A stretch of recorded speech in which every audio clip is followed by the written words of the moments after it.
only on 7. A former Michigan State Police commander says a Detroit man has been locked up for nearly 5 decades for a murder he didn't commit. 7 Action News reporter Simon SHAYKHET shows us the effort underway to appeal to the governor for an early release in the wake of the pandemic. A retired Michigan State Police commander says Raymond Gray did not deserve to spend more than 48 years behind bars. That's why he's writing to the governor with a plea for help. I have friends that went to prison for murder and came back in less time than he has. For more than 20 years, Ellis Stafford investigated some of the biggest criminal cases in Detroit as a proud member of the Michigan State Police. Now, as the deputy director of the nonprofit Detroit Crime Commission, he sent this letter to Governor Gretchen Whitmer, asking her to commute the sentence of one of Michigan's longest-serving prisoners. In the shadows of a pandemic, it just doesn't seem like that fairness is being done.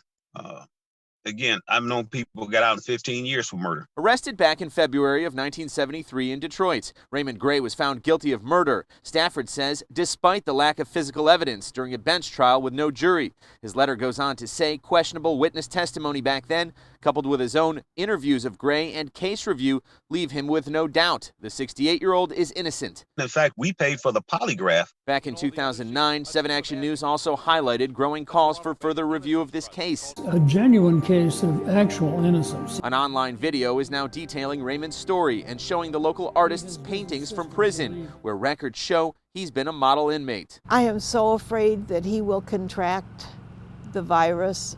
We both have ongoing health problems. His wife Barbara tells us she now fears for Raymond's life as more prison inmates are testing positive for COVID-19.